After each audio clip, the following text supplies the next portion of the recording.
প্রধানমন্ত্রী নরেন্দ্র মোদীজির সরকারি আবাসের বাইরে গিয়ে বহিরাগত শক্তিকে নিয়ে সরকারি সম্পত্তি ধ্বংস করবেন আন্দোলনের নামে। আর ওই কোমলমতি শিশুরা, ছাত্রছাত্রীরা যারা এখনো রাজনীতি থেকে অনেক দূরে, তাদেরকে রাজনীতির স্বার্থে ব্যবহার করে সারা দেশে একটা টালমাটাল পরিস্থিতি তৈরি করার চক্রান্তে উনি সামিল হয়েছেন। অথচ গণতন্ত্রের পীঠস্থান আমাদের এই ভারতবর্ষ, গণতন্ত্রের পীঠস্থান আমাদের লোকসভা, রাজ্যসভা, তাতে গণতান্ত্রিক পদ্ধতিতে আলোচনা করবেন। মোদিজি চাইছেন, সরকার চাইছে যে শাসক বিরোধী প্রত্যেকের আলোচনার মাধ্যমে একটা সুরাহা বেরিয়ে আসবে নিট কেলেঙ্কারি নিয়ে, এবং আগামী দিনে যাতে এই বিষয় আর পুনরাবৃত্তি না হয়, আর যেন রিপিটেশন না হয়, সে বিষয় নিয়ে আলোচনা করতে চাইছেন। অথচ রাহুল গান্ধী রাজি হচ্ছেন না। এই যে একটা অরাজকতা, এই যে একটা অগণতান্ত্রিক পরিবেশ, এই যে একটা আন্দোলনের নামে দেশের সম্পদ নষ্ট করা, দিল্লি পুলিশের উপর আক্রমণ করা, সেই জিনিসটা মেনে নেওয়া যায় না। তার বিরুদ্ধে আজকে সারা দেশব্যাপী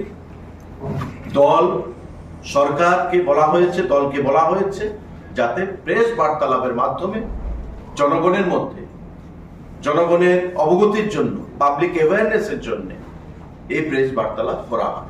আপনারা জানেন সাংবাদিক বন্ধুরা, ইতিমধ্যে এই নিট কেলেঙ্কারি নিয়ে 13 জনকে গ্রেপ্তার করা হয়েছে।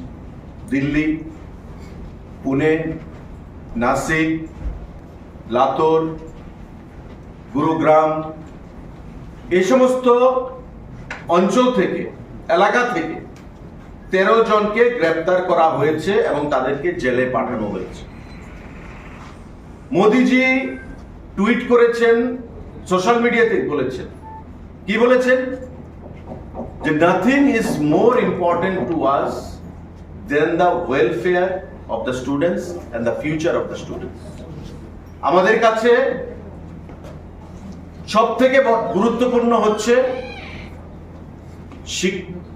যারা ছাত্রছাত্রী, যুবক, তাদের ভবিষ্যৎ এবং তাদের ওয়েলফেয়ার, তাদের স্বার্থ সংশ্লিষ্ট বিষয়। এবং তার জন্য উনি ফাস্ট ট্র্যাক কোর্ট গঠন করার ঘোষণা দিয়েছেন, যাতে এই ধরনের কেলেঙ্কারি যদি পুনরাবৃত্তি হয়, ঘটে, বা বর্তমান যেটা ঘটেছে তার ফাস্ট ট্র্যাক কোর্টে, দীর্ঘমেয়াদী পরিকল্পনা না নিয়ে ফাস্ট ট্র্যাক কোর্টে যেন তার বিচার ব্যবস্থা সম্পন্ন করা যায়। প্রধানমন্ত্রী টুইট করে সোশ্যাল মিডিয়াতে সেখানে নির্দেশ প্রদান করেছে। 13 জনকে গ্রেফতার করেছে এবং ভবিষ্যতে যেন এই সমস্ত জিনিসের আরো পুনরাবৃত্তি না হয় তার জন্য দপ্তরকে সতর্ক করেছে, আধিকারিকদেরকে সতর্ক করেছে। পার্লামেন্টে আলোচনা চাইছেন, কিন্তু সেই আলোচনা রাহুল গান্ধী বেস্তে দিতে চাইছে। প্রধানমন্ত্রীর বাড়ির সামনে গিয়ে আন্দোলনের নামে অগণতান্ত্রিক পদ্ধতিতে পুলিশের উপর আক্রমণ সংঘটিত করছে। সরকারি গাড়ি, পুলিশের গাড়ি ধ্বংস করছে। কোত্থেকে অর্থ আসছে, কোত্থেকে শক্তি আসছে? এটা নিট হচ্ছে একটা উপলক্ষ মাত্র। আপনারা বিগত দিনেও দেখেছেন কৃষক আন্দোলনের নামে ভারতবর্ষকে অস্থির তৈরি করার চেষ্টা হয়েছিল, কিন্তু ভারত